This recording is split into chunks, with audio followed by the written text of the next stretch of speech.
Yes, so after depolarization, next step is repolarization.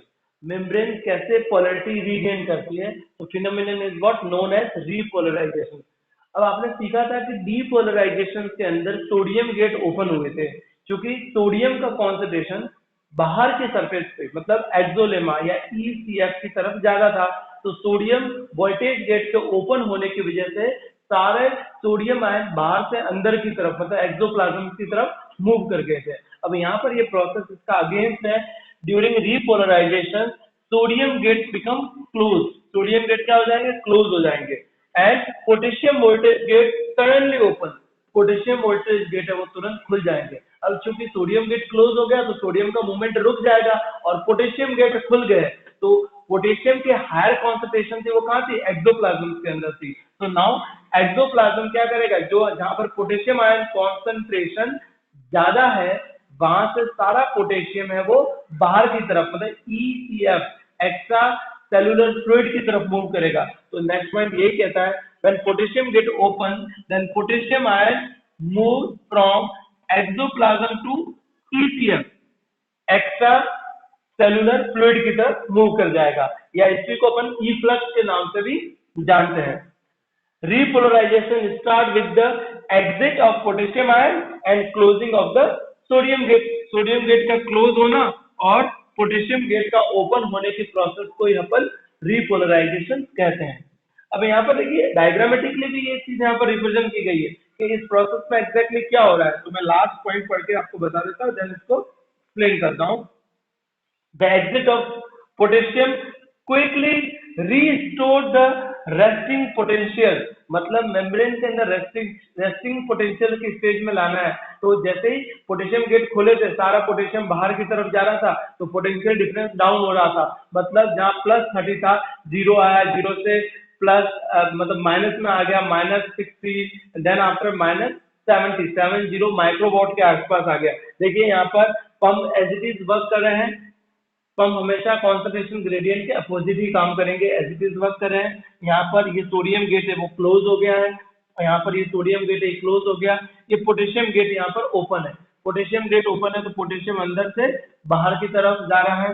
और same time पे जो आपके आयन चैनल्स है या कहेंगे कि जो आयन चैनल्स है वो भी कंसंट्रेशन ग्रेडियंट पे डिपेंड है, तो वो भी as it is according to concentration gradient ही काम करेंगे। तो सारा यहाँ पर पोटेशियम आयन वो अंदर से बाहर की तरफ मूवमेंट शो ऑफ करता है। पर एक कंडीशन ऐसी भी आती है जब तेजी से बाहर जाते हैं तो पोटेंशियल डिफरेंस इतना गिर जाता है वो -70 से भी नीचे चला जाता है। The condition is called hyper potential. Hyper potential वो -70 के बाद में -85 तक जाता है, देन आफ्टर अगेन वो -70 पर स्टेबल हो जाता है एंड मेम्ब्रेन किस कंडीशन में आ जाएगी, रेस्टिंग पोटेंशियल मेम्ब्रेन कंडीशंस में वो आ जाएगी। तो ये जो एक इम्पल्स जनरेट होने में जो टाइम लगा होता है वो 1 से 5 मिली सेकेंड का टाइम लगा, मतलब सेकंड का भी बहुत छोटा सा हिस्सा है मिली सेकेंड, उसमें ये काम हुआ है। अब उसके बाद में फिर से नेक्स्ट जो इम्पल्स है वो आएगा, नेक्स्ट इम्पल्स जनरेट होगा। इस तरह के इम्पल्स जनरेशन के अलावा एक और इम्पल्स जनरेशन है जिसको अपन बोलते हैं सैल्टेटरी इम्पल्स कंडक्शन। सैल्टेटरी इम्पल्स कंडक्शन कैसे होता है, तो हम कहेंगे जैसे मान लीजिए एक वायर है, वायर के अंदर आप अगर अलग अलग जगह पे फॉल्ट लगा दें मतलब उसका इंसुलेटर खोल दें तो इलेक्ट्रिसिटी तो ऐसे ही जाएगी, मगर जहां से इंसुलेटर नहीं है वहां से अगर आपने पकड़ा तो आपको करंट लगेगा। सेम सिचुएशन यहाँ पर हो रही है। देखिए ये मेम्ब्रेन है, मतलब ये आपके जो माइलिन शीट के ऊपर वाली जो कवरिंग है वो है, और इसी के ऊपर माइलिन शीट के ऊपर हम कह सकते हैं स्वान सेल्स रहती हैं, मगर इनके बीच में जो नोड्स ऑफ रनवियर है वहां से जो एक्शन पोटेंशियल रहता है वहां से एक्शन पोटेंशियल क्या करता है, रिलीज करते हैं आयन से वो बाहर आ निकलते हैं। तो वो क्या करेंगे, जंप करेंगे एक नोड ऑफ रनवियर से दूसरे नोड ऑफ रनवियर, दूसरे से तीसरे, इस तरीके से जंप करते हैं। तो इसी के अंदर this type of the conduction occur in myelinated fibre. मैंने आपको myelinated and non myelinated fibres के बारे में भी बताया कि माइलिनेटेड फाइबर्स होते हैं वो स्पाइनल कॉर्ड्स में होते हैं, तो वहां पर ऐसा इंपल्शन होता है। This means that action potential jump node to node, देखिए इस नोड से इस नोड तक जंप किया तो नोड टू नोड जंप हो रहा है, नोड टू नोड जंप कर रहा है, and pass along myelinated axon. और ये किस पे नेक्स्ट माइलिन टू एक्सॉन से ऊपर पास ऑन करता है। ये कैसा होता है, बहुत फास्टर होता है, फास्टर कंडक्शन सर्कल, इसमें बहुत फास्ट कंडक्शन होता है क्योंकि इलेक्ट्रॉन का मूवमेंट है, नो डाउट ये बहुत ज्यादा फास्टर होगा। Leakage of the ion take place only in node of the Ranvier.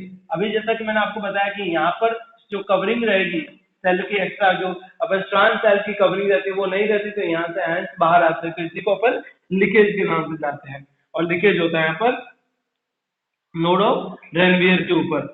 और हम कहेंगे कि इसके अंदर एनर्जी की रिक्वायरमेंट होती है वो सैचुरेशन कंडीशंस में बहुत ही कम रहता है, less energy required for saltatory conduction. तो सैचुरेटरी कंडक्शन होगा उसके अंदर एनर्जी का जो रिक्वायरमेंट होगा वो बहुत ही कम या ना के बराबर होता है। तो इस तरीके से ये सैचुरेटरी इंपल्सन जनरेट होता है। तो हमने न्यूरॉन के बारे में टाइप ऑफ न्यूरॉन सीख लिया, टाइप ऑफ न्यूरॉन के अलावा न्यूरॉन का किस तरीके से मतलब सीएनएस पीएनएस और उसके अलग अलग पार्ट है उनके बारे में जान लिया, इम्पल्स कंडक्शन कैसे होता है वो हमने जान लिया। तो ये हमारा यहाँ पर न्यूरॉन वाला पोर्शन है वो कंप्लीट हो जाता है। अब हमको सेंट्रल नर्वस सिस्टम के बारे में डिटेल में पढ़ना है जिसके अंदर हमारा ब्रेन और स्पाइनल कॉर्ड आता है। तो अब हम नेक्स्ट क्लास में सीखेंगे ब्रेन और स्पाइनल कॉर्ड के बारे में कि ब्रेन और स्पाइनल कॉर्ड कैसे फंक्शन साथ में करते हैं, तो वो हम सीखते हैं। ठीक है, थैंक यू।